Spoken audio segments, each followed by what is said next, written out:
My husband is blind, and this is the story of how he met his guide dog, Mr. Maple. Paul. Yeah.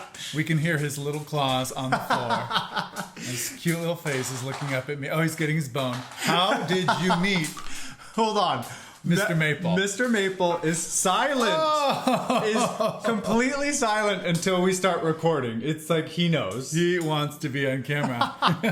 Well, he should, because this story is about him. This is about you, baby. This is all about you. By the way, I was just realizing to myself that I like to keep his nails just long enough so that he makes that sound on the floor, because I can always identify where he is in the house. Oh, that's true. Yes. If they were shorter you couldn't hear it, he'd be sneaky up on you just like I do.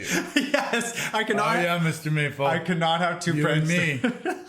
Sneaking up on Papa. Oh my god. Okay, so if you want to hear parts 1 and 2 of the guide dog story, put those links up here, Matthew. Right above. Because you'll hear all about how I first applied to Guide Dogs for the Blind. I went down to their campus in Oregon, ultimately was mismatched with a guide dog, went home without a dog, in tears. Matthew dropped what he was doing, drove down to Oregon to pick me up. And that is kind of where our stories leaves off. I go home, Guide Dogs for the Blind. They say to me, Paul, do not give up. Please, when your heart is mended and you are ready, give us a call, reapply.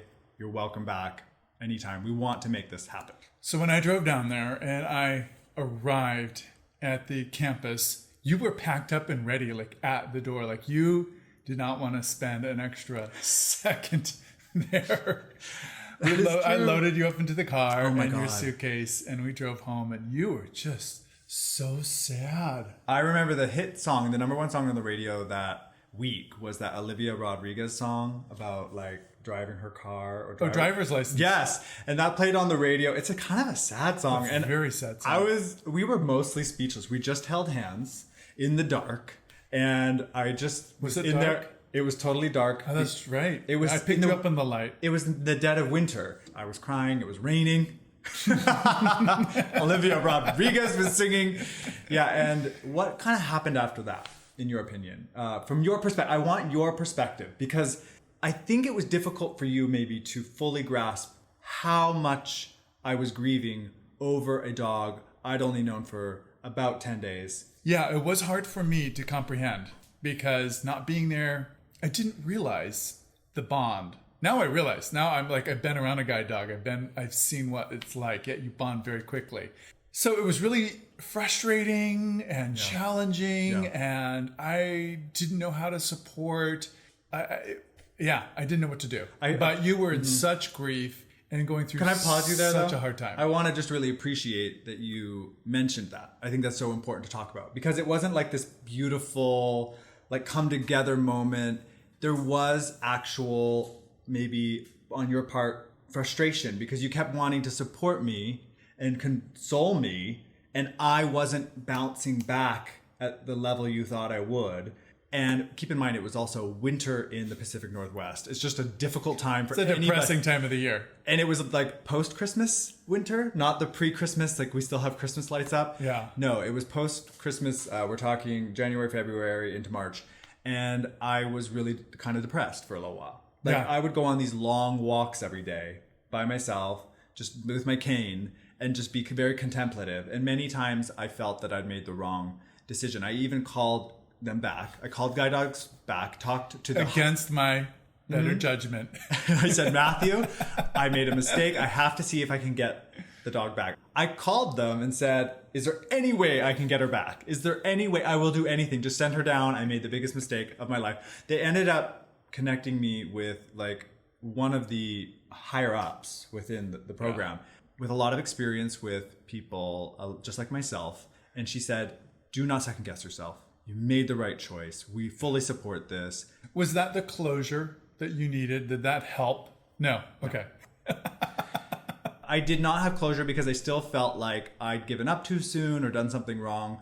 I was too sensitive, wasn't flexible enough with the program. Like I was beating myself up still. When did you? What did it take? Well, that's a bit of a spoiler alert, because I honestly did not fully forgive myself or fully mend from the experience until day one with Mr. Maple. Oh, wow. And that would have been many months later. So at this time, I'm just sort of like struggling with this, and then we decided on a big major life change. Oh yeah, we decided to move. We had been outside of Seattle. Seattle's huge. For those of you that don't know, Seattle just goes on forever, north and south. Well, greater Seattle. The city itself will never expand, but the greater area it just goes on forever. It's a huge place. North and south, because we're kind of hemmed in by the ocean and the mountains. So we were in the greater Seattle area. Seattle traffic's terrible. Getting into the actual downtown core took sometimes like over an hour with traffic. Oh, yes. So we made the decision to move. It was a great change. It's a beautiful city. It's a great place to live. And we would not have made the move had I come home with this guide dog, because Guide Dogs for the Blind does suggest no major life changes for at least 6 months after you bring your dog home. So we wouldn't have obviously uprooted ourselves, but we took this opportunity to move, and it ended up being a really wonderful thing. But that was a huge change for you. When we lived out in the greater Seattle area, it was easy for you to get around with your cane. Yes. Very much so. Yeah, large, wide paths, not many people, no obstacles. Well, for anybody who watched the extended portion of, I think, part 1 of this story, they'll see the neighborhood we lived in. It was just quiet suburbs. Easy to get around. So then we moved to downtown Seattle. There are so many obstacles in every sidewalk. It is insane. Little placard boards, there are signboards, there are telephone poles, there are fire hydrants, there are parking meters, there so are many cars. Scooters. And scooters. Oh, nothing more dangerous than those scooters. Yeah. These little electric scooters that zip all over the city. The drivers that sometimes do not obey all the traffic laws. Yeah. It's a little bit crazy. Yeah. It's a far cry from where we were living. So long story short, I actually stopped going out, leaving the house on my own. I never did. Zero. Absolutely Well, no. a little bit. Maybe once. You would go in a 1 block radius. Block. Yeah. I went 1 block, and I think I can count on one hand. I think I only did that twice. Whereas before, you would go on a walk, you and your cane, like a 45-hour walk. Wait, did you just say 45 hours? 45 minutes. 45. Oh, I missed those 45-hour walks. Where's Paul? I haven't seen him for a couple days. He's out for one of his walks. 45 minutes to 1 hour, and you'd be fine. You were fine, and then you were suddenly limited. Yes, very limited. You didn't want to go out, and when you did, it was within like a block. What happened then? I left GDB end of January, and now we're in the new place downtown. It is now April. I decided I'm reapplying. I felt like the only way to really get over the whole experience was to have the experience again, to do it right, to reapproach it fearlessly and just dive in. So I called. They actually skipped all of my consultation stuff. They're like, we remember you. We can skip all that stuff. We have all your files. We're going to expedite this. And then we just waited and had a wonderful summer together, just getting to know the city, and of course me going everywhere with you. And then it was not until I was in the middle of one of my Apple Fitness workouts here in the living room. Because again, I wasn't even going to the gym, because the gym is so full of obstacles, and I was too often bumping into things and injuring myself. So I was doing all my workouts at home, and I was in the living room, got a phone call, and it was this supervisor, the same supervisor that I worked with the first time, who remembered me and actually said to me, this is the coolest thing. She said, this isn't the normal way we do things. Usually it's the panel of people that does a match, goes through all the paperwork, the database, and they give you a call. But she said, I'm here in Oregon. I'm working with a dog that I think is just, I'm getting chills as I say this. I think this is such a special dog. And I thought to myself, this dog needs to meet Paul. I have full body chills, because the fact that she was working with this dog and she made the connection. She said, he's so sensitive. He's empathetic. I think he's just perfect for you. Can you come down? It was like 3 weeks away. Again, it's always short notice. Yeah. And I just said, absolutely. I called you at the gym. So excited to tell you. I'd written down all these little notes. Yeah. Jotting down these things she was telling me about the dog. Everything but the name. They cannot tell you the name. That has to remain a secret. Yeah. Oh, that's so cool. Okay. So the 3 weeks fly by. You flew down, or did I drive you down? No. So the 3 weeks flew by, and then I flew down. They flew me down this time. You flew. I said goodbye to you at the airport, and you show up day one and in trots. Well, it wasn't quite like that. But yes, on day one, dog day, I met Mr. Maple. And we've posted and shared a sort of an edited version of that encounter because I said... Like we've posted like the 30-second version, right? Something like that about... You meeting Mr. Maple. A short highlight clip of me meeting Mr. Maple. It was kind of like a viral video that we shared. The reason I filmed it, though, was to show you. Yeah. I asked the trainer, is it okay if I film this? Because I want my husband to see this and I want to keep this as a memory. And so she said yes. On today's extended episode, though, we want to share the entire, I think it's like a 3.5-minute meeting, no edits, and I will kind of provide a little bit of a commentary about that encounter, including some of the things that I cut out from the public version because I was embarrassed by it, actually. Yeah. Something that I didn't want to share, but I'm going to share it just on the extended portion of the video.